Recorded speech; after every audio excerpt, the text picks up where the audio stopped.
I couldn't find my mute button. That was, classic. Yes, thanks, Hollis, for that context. That's really helpful in setting the stage for why we have formed Americans for Cultural Exchange. So now I'd like to turn it over to Phil Simon, who is another one of our working group members and a Bridge from CNET and a Bridge USA sponsor organization. I'll let him introduce himself a little bit more, but Phil has been involved with Americans for Cultural Exchange since the very beginning in 2017.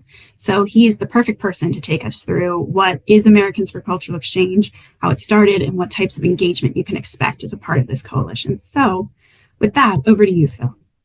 Thank you so much, Andrea. Hello, everybody. Nice to see so many people on the call. This is really important for J1 visa programs, for the Bridge USA program. So we really appreciate you joining. And I'll warn you, I'm going to close with a big ask today from my section. So be ready for that. Back in 2017, Americans for Cultural Exchange was founded by a group of sponsors of J1 visa programs who were concerned about actions that were going to be taken by the executive branch at the time, specifically as a response to an executive order that was called Buy American, Hire American. And this was issued in April 2017 by President Trump in his first presidency. As part of Buy American, Hire American, there was a threat to J1 visa programs because they were being pulled into an effort to, quote unquote, protect the interests of US workers. Now, we all know that J1 visa programs don't undermine American workers. In fact, they support American businesses that are able to hire more American workers. So Americans for Cultural Exchange really was founded to educate on that issue and advocate for J1 visa programs. And it was incredibly effective at doing that. Really what we were able to do was take to Congress a list of American businesses, elected representatives, other people that were interested, and say, these are your constituents who believe that J1 visa programs are very important for the American economy and for American public diplomacy. So let's say we had to go and talk to one of the representatives from Wisconsin. Going with a list of 60 or 70 businesses from Wisconsin that had signed on to Americans for Cultural Exchange was a very low effort way for those businesses to be part of that advocacy without actually having to show up on the Hill, which is always difficult. So Americans for Cultural Exchange was really effective at doing that. It allowed us to build these lists of supporters and then advocate to Congress, to the administration, to the State Department, and explain who the supporters were and what they cared about. So really, it was an effort to tell the story of J1 visa programs, and it really worked. So we were able to beat back that threat at the time. And now, as we're facing some potential threats down the road in this current environment, which we'll be talking more about later on in the webinar, it's important for us to grow Americans for Cultural Exchange back again. One thing that happened, as you know, with the pandemic, there was a lot of turnover in companies. So there was an abrupt stop to advocacy during that period in some ways. And now we need to really ramp up again. So the ask I referred to was, if you are not yet a member of Americans for Cultural Exchange, please join. It's very important. Do it today. If you are a member, or when you are a member of Americans for Cultural Exchange, please talk to your peers in the business community. Let them know that this is an important effort. There's no cost to engage with Americans for Cultural Exchange. You will get great information from us about issues that we're facing and maybe opportunities to advocate. Please talk to your member organizations, those backbone organizations in your communities, like the local chambers, industry associations, educate them about these issues and encourage them to join Americans for Cultural Exchange. If you can do that and we can increase our footprint, Americans for Cultural Exchange will become an even better tool for advocacy than it is today. So that's our ask for you. Join today if you don't belong. Talk it up to other people. Talk to those backbone organizations, local chambers, industry associations, and really help us build this list, which we think over the next year is going to be very important for J1 visa programs. There's a lot of noise on the Hill in advocacy, as you can imagine at the moment. And this is really a great way to help cut through and let people know, let our elected representatives know how important these programs are to American businesses and to the American economy. Thank you, Andrea. Thanks, Phil. You've beat me to it with the ask, but I'm going to repeat it again at the end. So thanks for that. two asks is better than one. Exactly. So now I'd like to invite Jonas Tavares from the Branson Lakes Area Chamber of Commerce to speak to the value of being an Americans for Cultural Exchange Coalition member. Jonas and the Branson Chamber are very involved in the Bridge USA community in their area, and which he can tell you more about. And the organization was one of the original Americans for Cultural Exchange signers during its first iteration, and they were an early re-signer once we relaunched last year. So we felt they would have great perspective on why you should join if you haven't already. So Jonas, with that, the floor is yours. Yes, thank you very much, Andrea, for the opportunity to speak, for the introduction. Good afternoon, everyone. It's a real honor to share a few thoughts here today with everybody as a member of the coalition, but also a proud supporter. And as for someone who works for a Chamber of Commerce here in Branson, Missouri, and whose job is to be the voice of business, right? Our organization in general in our community. I often reflect on how, the involvement in this coalition feels like a lot like a chamber membership, but for organizations involved in cultural exchange. It's where businesses, sponsors, nonprofits, host employers, local leaders, community support groups, right? We are a community support group here, assisting both participants, employers, and the entire network. So the same way that I feel like Chamber of Commerce's are for businesses in a region, this coalition would be for all of these organizations and companies involved with cultural exchange and the programs, the cultural exchange programs, for sure. And so, it's a place to come together, I would say, to advance a mission that is bigger than any one particular program. But at the same time, it only works right when each part plays its role. So again, back to we are American businesses, right? Visa sponsors, chambers of commerces, local community leaders. So the entire network is what makes up the coalition be powerful and impactful. I would say three main things to me, right, as I reflect on the value of being part of the coalition. Starting with education, obviously, right? What the program is, what it is not. I feel like the resources that are provided for education are very well written and concise and accurate, right? So as I've been in my role for 2 years now, as I got to learn more about the program, and it was very useful just to learn through the Alliance for International Exchange, and now with the Americans for Cultural Exchange, the information that is put out for the public, it's very well organized, and I feel like it's really easy to share in communities like Branson and other communities across the country.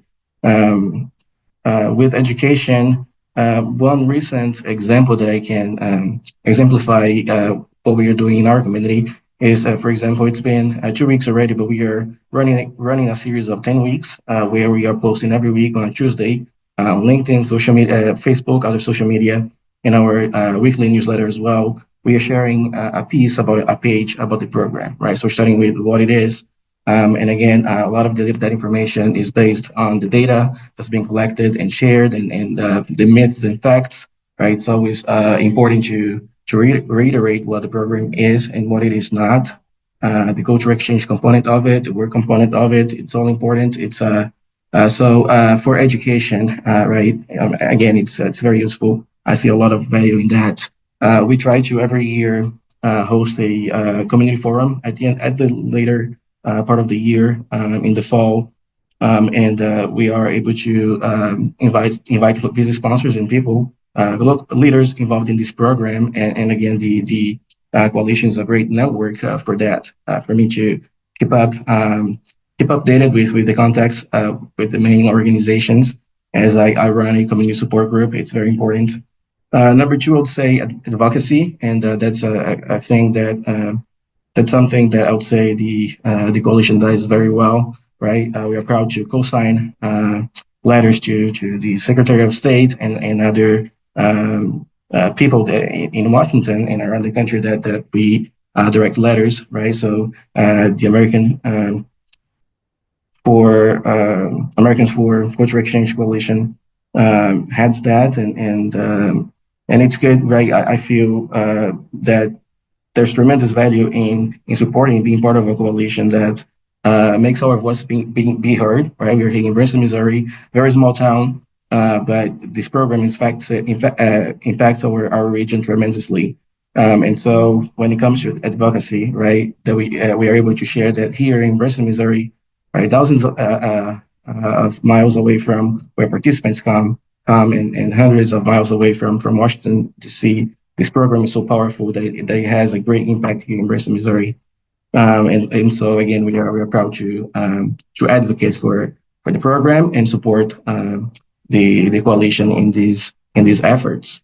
So again, co-signing petitions and supporting causes that directly impact us is very meaningful as well. And just to complement that, the advocacy piece, and it would also I would also tie it to education, just to be updated again in a timely manner with what's going on around this program, not only in the United States but also around the country. And I'm anxious to hear what will be discussed after my remarks here about what when it comes to what are some of the current and future, right, that we can foresee challenges, and what the coalition can do, right, with advocacy and so much more, so that we are aware of policy changes and what is going on with the recent updates and changes with the State Department, but also around the world, right? We have participants coming from all over the world, and so when there is natural disasters, wars, embassy closures, and so much more, right? Having that information available from the coalition is a tremendous help, right? So we understand how things are going, and the expected delays of arrival, visa processes, and so much more. And lastly, I would say resources. I have alluded to a few examples here, but it's amazing how we can quantify, right? Speaking, I mean, with numbers, the impact of this program. And to our case here in Branson, Missouri, we're a small town of barely 13,000 people, and over the year, we welcome over 8 million visitors every year to our destination, and yeah, as you can tell, it's not evenly distributed for every month, right? The summer has such a peak that it's the demand is so much is so big to handle, and so this program is such a huge help as it is to other communities and resort communities and other smaller communities around the country. And so for the resources that we have access to quantify, as far as the two examples that I can think that are available on the coalition website, is the Bridge USA impact report, as well as the state fact sheet, right? So in Missouri, for example, I was able to identify that in the state of Missouri, we are the #1 destination for this program. And it just makes sense, right, that statewide, we are let's say, the capital of tourism. So many things going on down here. And so we have we are the top #1 destination for this program. And looking at the impact for the state, right, we can kind of also understand the impact that it has here in our community. Even though we know about it and we know how it is impactful, we can quantify and share, right, that data and everything that the coalition does to come up with these amazing data reports.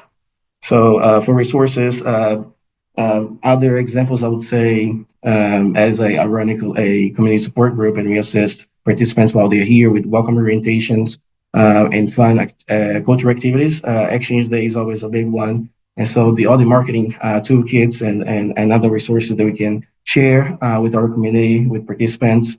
All in all, I would say education, advocacy, resources, right? At the end of the day, I would say it does make my job a lot easier, and I'm really proud, right, to support this cause, to support this coalition, to be involved, and be up to date, right, with what's going on around the news, and have access to this data that complements our job, and it's just beautiful to see everything coming together. And again, it's a collaborative effort, right? A lot of team play go into that. So kudos to everybody, and just wanted to say, right, on behalf of the Branson Chamber of Commerce, Tenny County Partnership, and our Branson Bridge USA Community Support Group, we thank the Americans for Cultural Exchange Coalition, and we are a proud supporter. Thanks so much, Jonas. It's always great to hear directly from coalition members. I mean, the Alliance as an organization can speak to why you should join, but it's much more powerful, I think, to hear from an actual coalition member as to the value it provides to you all in your work. So switching gears a little bit, now that you're more familiar with Americans for Cultural Exchange and its impact in promoting Bridge USA programs, we wanted to share an update on policy issues, like Jonas mentioned, that we are currently tracking that could, and in some cases already are, impacting international exchanges. So if we say we were to launch any campaigns around these issues, Americans for Cultural Exchange signers would be informed and invited to participate. So that in and of itself is another benefit of joining. So before we get into it, I want to assure you all that none of these issues right now are directly impacting Bridge USA programs. So that's an important thing to say at the top.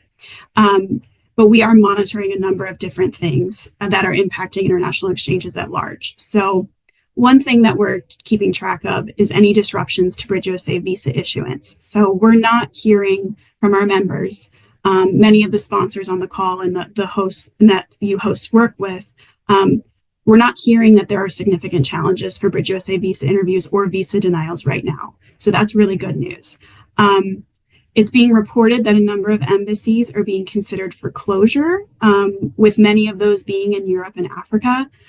We are monitoring this because we're concerned that this, in combination with a reduction in staffing at embassies, which is in line with the administration's priorities of downsizing the federal workforce, those two things in conjunction could impact interview appointment availability down the line, but that remains to be seen right now. So that's something that we are keeping a close eye on. So another policy that could impact visa issuance for Bridge USA participants are the new guidelines on social media vetting. So about 2 weeks ago now, Secretary of State Rubio sent a cable instructing consular officers to refer certain J visa applicants for enhanced social media vetting. So it's notable that those included in that enhanced vetting are any applicant that previously held an F, J, or M visa between October 2023 and August 2020 and the end of August 2024. So that would apply to returning participants or those who had previously been here on a student visa during that time. So and if during this social media review, an applicant is found to have supported terrorist activities or organizations, they're no longer eligible for a visa. And the guidance over that definition of what constitutes supporting terrorist organizations or activity is very vague in the guidance. So it's really up to the discretion of the consular officer. So that is more something to be aware of, that's a new guidance, but we haven't heard of any significant impact on Bridge USA from these new guidelines yet, and we will make sure to keep an eye on that as well. So I think Mark is on the line. I'd like to pass it to him to talk to some other challenges that we've been focused on recently if he's here.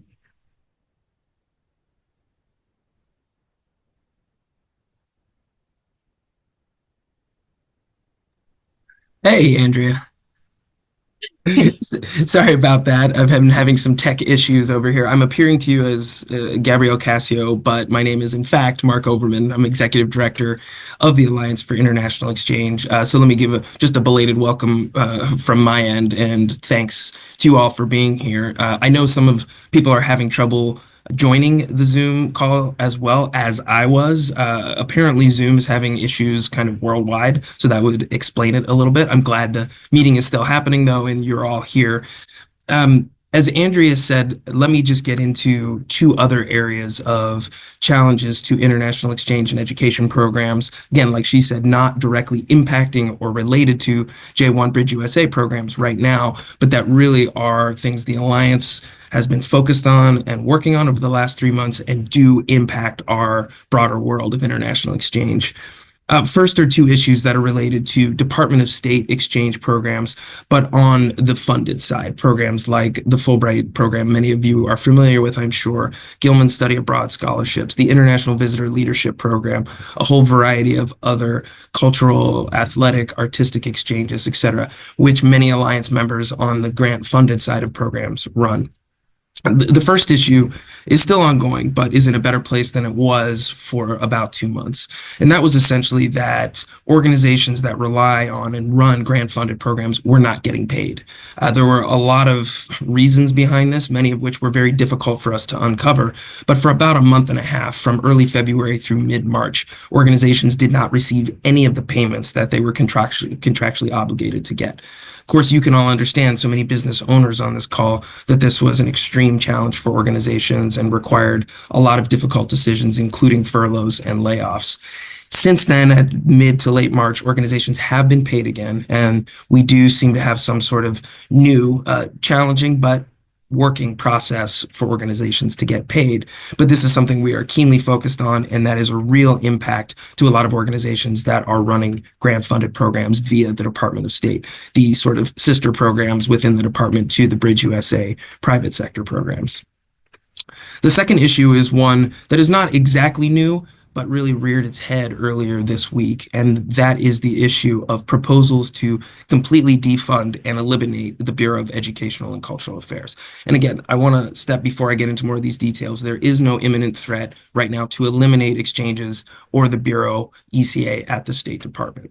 However, earlier this week, it came to light that a leaked State Department memo that was reported on by the Washington Post called for a 50% cut for next fiscal year, FY26, to the overall department, and that included a total elimination of Department of State exchange programs. Now, again, this was a leaked memo. It is something that is very, very early on in a budget process. It was essentially a proposal of a potential proposal, something that is in no way binding and is not even a finished document. It is very concerning, of course, that there are those in the administration who are putting pen to paper somewhere and saying that exchanges should be eliminated. But we also know there is a very, very long road towards anything like this being enacted in a budgetary sense. And we have many, many opportunities along the way to combat this and to make sure exchanges are safe. And I will give two examples of how this could be. I mean, one, over the last 2 years, there have been House amendments 2 different times to defund exchange programs and eliminate ECA. We defeated both of those with bipartisan support. In the first Trump administration, the president's budget request, again, these kinds of proposals for the next fiscal year, said that they wanted to cut exchanges by anywhere from 55 to 75%. Those were also defeated. Congress rejected those proposals, and in fact, exchanges grew by about 17% over those 4 years. And while we don't expect more funding right now in this environment, it all goes to say that Congress can and will often reject those very draconian cuts, and we feel confident about the bipartisan support that exchanges have. So I mention this only to let you know that there are challenges to exchanges. The Alliance and our member organizations and colleague associations are dealing with it. Bridge USA is in a strong spot right now, and we want to make sure that we keep it that way. Two other issues I want to talk to you about, additional issues that we are tracking. One is international student visa revocations and status terminations. This is something that you might have been seeing in the news. And the short version of it is that based on our colleague organization's tabulations, there are more than 1,300 international student visas that have either been revoked or their status has been terminated. With no notice and very little to no explanation as to why this is happening. This is really, really concerning to us, and it is something we are working on with our colleagues in the international student world. I will sort of reiterate and say that across the board, as far as we know, this is related to F1 visa international students. That is where the issue is currently taking place. We are unaware of any J1 participants, whether in the academic space or elsewhere, that have had their visa terminated or their status terminated. So we are, one, working on that issue with our colleagues on the F1, and two, doing everything we can to monitor the situation and make sure that this isn't jumping across to the J1 world. And if we see that it is starting to, taking quick action. And the last thing I'll mention that we are monitoring is a potential travel ban. Many of you might have seen a New York Times article that was at least 3 weeks ago at this point, maybe more, that was outlining what they had uncovered as a potential 3-tier travel ban. Nothing has come of this since. We have seen no additional reporting about it, and certainly no travel ban has enacted. In looking at what that travel ban might be based on the New York Times reporting, we saw that there was relatively minimal impact of the countries included to most J1 programs, including summer work and travel. We didn't see a lot of countries included there that are high senders or any sending countries for a lot of the J1 programs. But again, we are keeping our eye on this very closely, and we have seen in at least one case of South Sudan in which all visas have been canceled from South Sudan, and that country is no longer able to enter the country, at least right now. That's the only country we're aware of. We hope we will not start to see any more singular countries that are banned or any sort of broader travel ban, but it is something that is very much on our minds. That covers, I think, based on what I just went through and what Andrea went through, a lot of the issues that we are working on a daily basis and tracking and concerned about. There are many more things that have happened in this space over the last 3 months, but we will, via this space, via Alliance members, the sponsors that you work with, keep everyone informed, not only about the issues as they unfold, but also, as Andrea is about to talk about a little bit more, the advocacy opportunities to get involved. So Andrea, I'll pass it back over to you. Thanks, Mark. Appreciate you joining from Gabrielle's computer as well. So I think that that policy update really dovetails nicely into the next section of what you all can do as a part of Americans for Cultural Exchange. So there are a couple of things that we have coming up where you can get involved with the larger international exchange community. So I don't have it on the slide, but at the end of the month, we are hosting a webinar that will discuss the first 100 days of the Trump-Vance administration, where we are going to break down the legislative, policy, and regulatory actions that are impacting international exchanges and highlight our ongoing advocacy efforts. It'll be similar to that policy update you just heard, but with more details and in-depth discussion. So if you're interested in learning more about that, you're welcome to join us. I think we're going to include a registration link in the chat so that you can have that on hand. So that's in the immediate next few weeks, but after that, we will also be supporting our Summer of Action initiative, which we started last year to share the benefits of international exchanges like Bridge USA programs to local communities around the country. So Summer of Action is a local advocacy initiative. Last year, our members and their partners, which included host employers, chambers of commerce, host families, they engaged more than 50 congressional offices in their home states and districts through congressional meetings, but also events. We're hoping to have even more engagement this year, and so we hope that you'll consider participating in your local community. We're going to be sharing more details about this summer's initiative in the next month or so keep an eye out for that. Then I hope Exchange Day is familiar to everybody on the call. We're getting excited for this year. Held on the first Monday in August, which this year is August 4th. Exchange Day is the celebration of the power of international exchange. It's a great opportunity to showcase the importance of exchange programs, but also to have fun with participants. We will be having our Exchange Day website with updated materials and where you can share your planned events. That'll be up and running soon. So stay tuned for that. And finally, perhaps the most important thing you can do coming out of this webinar, which Phil has already mentioned, is signing up for Americans for Cultural Exchange. So on the next slide, you can scan the QR code and it will take you to the sign up page, which if I'm overestimating time, it will take you all of 2 minutes to do.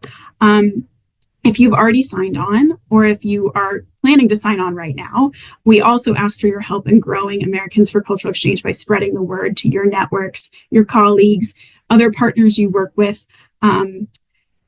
Phil shared earlier about how important it is for us to have this robust coalition that we can call on if there are threats to Bridge USA programs. So we really hope that you can help us achieve that goal. We will also be sending out a survey to everybody who attended today to get some feedback on the webinar and what you may want to see in the future. So please stay tuned for that as well. And it looks like we have ended a bit early. And so we have some time for questions if people would like to put them in the Q&A. We're happy to answer any questions you may have about Americans for Cultural Exchange.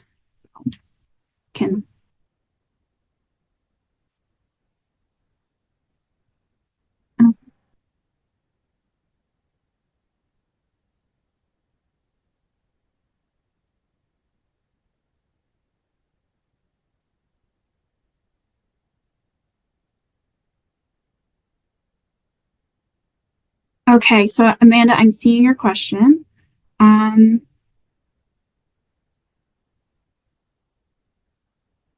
Okay, that's a really great question. Amanda's asking, she's hesitant to have international staff involved in any public or political advocacy, given the current political situation.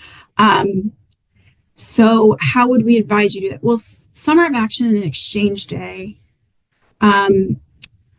while I would say Summer of Action, while an advocacy effort, really the goal of it is to raise awareness of the benefits of these programs. So I think it's valuable to have, you said that you have camp counselors and trainees. I think being able to have them meet with local congressional offices as with, your organization, I think that could be really powerful. They could, talk about their experience in the U.S. and the community they're in. And I think being able to put a face to that name is really great. Phil, would you like to add on to that? Yeah, I don't think there's despite what we read in the news every day, I don't think that there's a risk for individual J1 participants who are here legally. They've been given a visa. There's a lot of support, bipartisan support for these programs. There's just no indication at all that they're the targets of action by law enforcement. So I think that being involved in something like Exchange Day, being here at all, is a very reasonable. Nothing to be scared about. I think what our concern is more with what might happen politically and during the budget process. And that's really, we want to be open and upfront with folks about, potential issues on visa issuance, if there are cuts in the State Department. But, in terms of targeting people who are here on J1 visas in summer work travel or camp counselor, intern trainee roles, that seems unlikely. If they went on social media and started to talk about the US government and about the administration in terms that are not flattering, then I think we've seen that or American foreign policy broadly, that might invite scrutiny. But, general day-to-day life, I don't think there's risk. What we're trying to do with Americans for Cultural Exchange is make sure that we have a coalition ready to go if we do face issues, which is we can imagine that could happen. So that's why we're having this webinar, really, is to get people to increase the reach of Americans for Cultural Exchange, which, as Christine noted in the chat, is cost-free, low engagement required, So we just want to have people sign up. Maybe I should just roll into the second question from Leanne there. There's no specific concern about winter work travel programs being impacted. Everything we're talking about refers to summer and winter arrivals. So there's no specific threat to work and travel for December arrivals later on this year. I'll just add to Phil that so the activism that we are asking from our group here and participants are sharing stories. You know, we're not looking for people going on the street and protesting and in some way perhaps being interpreted as anti-American, that sort of thing. So I just want to make sure that if you understand the difference of kind of what has been happening, some international educational students, higher ed students who have been protesting, and then that's kind of what's been happening. So if you do have participants who want to share their stories, want to meet, congressional staffer or member, they just will be sharing their story of how this program has impacted them. And if it's an exchange day, it's super fun.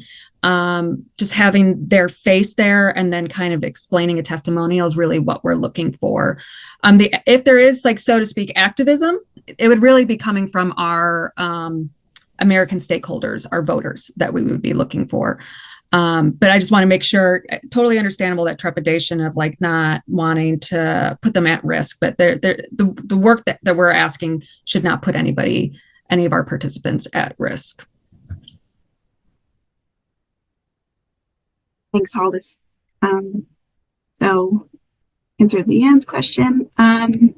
So Angela says we are experiencing a large number of visa denials for the intern category in India and the Philippines. Is there anything we can do to help our participants be more successful in these locations? Aldous or Phil, I'm not sure if either of you have insight on that. Yeah, I mean, I can, and I noticed that there's also, there's a couple of questions just in the chat as well about Ecuador, as well as hard to have scheduled some visa interviews. Right now, we're not, and this might be something actually, frankly, Mark can speak to a little bit more, but at least on our end, we're not seeing specific rhetoric like from one country on the J category saying that we're reducing numbers in any specific way. And we're not sure if there's perhaps even reduction in interview scheduling because of reduction of staff. It might be related in some other way, but I'm not sure if Andrea, maybe if Mark has anything to speak about India and Philippines. My understanding, at least for those countries, is that those have always been tricky countries and not necessarily specific to now. Yeah, Aldous, I'll chime in. Not a helpful way in that I don't really have anything to add. As Andrea was mentioning before, looking at things globally at a high level, from the Alliance perspective, there hasn't been any major uptick noticeably in difficulties getting visa interviews or denials, but we don't have the details on any specific countries or programs. So I think the suggestion, and Aldous, feel free to chime in, would be to talk to and work with your sponsors that you're working with, who are much more knowledgeable about how to both work with us as well as consular affairs at a broader level. But it can be really, really challenging year in and year out to both predict how these things, interviews and denials, are going to pan out, as well as to influence them. We know that can be really challenging. And I know that's terribly frustrating as well, both for the participants as well as you as the hosts, and of course the sponsors. I think Aldous is right. India has always been a very difficult place to get an interview and then to be approved. And the Philippines has sort of been heading more in that direction over the last few years. So I don't think it's new news. Yeah. But these are the sorts of things that we track in aggregate, and we do talk to the State Department if we see trends that are unhelpful. And I saw a note from Erica about France, and that's the first I've heard of any issues in Paris. So these things can happen in isolation. It's when they start in aggregate to be a problem that we will take that feedback and give it to the State Department, to our colleagues who talk to consular affairs. Yes, Um, please do share to your sponsors, because then the sponsors, like Phil said, will share with state, but also with the Alliance. And then what the Alliance does is reach out to the larger community and say, hey, are you seeing this trend? Because, and then from there can kind of dive into the whys behind it, because it may be something totally unrelated to this administration or federally what's going on. It may be something internally within that country. Like I know Philippines in the past, there's been some kind of reciprocal documentation that has been tricky, that's again unrelated to what's going on. But if the more information, the more data we can provide, that's easier for us to find the why. And hopefully then, if that means that you need to shift it to a different country in your recruitment process, then you know that. I saw a suggestion changing the topic a little bit from Mike in Ohio. Mike, this is just such a great idea. We love to see our exchange visitors being invited out of the workplace and into the community. So any sort of interaction, such as those that you mentioned with local organizations, is just really positive for the exchange visitors and rounds out their experience in a lovely way. And if we can tell that story locally, that is very powerful advocacy too. Power of people-to-people exchange at work. There's also one other question. I just don't want you to feel ignored, Erica, about are there any specific trends seen for J1 intern trainee categories specifically? I can say from Green Heart stance, no, but again, I would defer to Phil and then the Alliance if there's anything to share.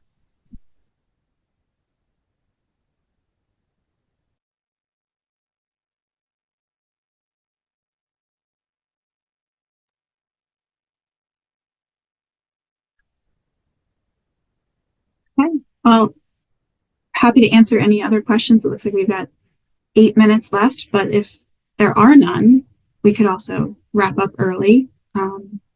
So I'd like to thank you all for attending. This is our first Americans for Cultural Exchange webinar, so really happy to see how well attended it was and amid all the technical difficulties. Mark, would you like to say anything in closing before we end it? Thanks, Andrea. I would just reiterate exactly what you said. Thanks to our panelists for being here today and for just the work they put in our collective advocacy, including Americans for Cultural Exchange, and to all of you for being here, for joining, and most importantly, for encouraging other hosts of the program, other chambers of commerce, other local entities to join, because as Phil said, this is such an important advocacy tool, and making sure we have our coalition strong and ready to take action when needed is so vital. So thank you. And Andrea, thank you for leading a great webinar.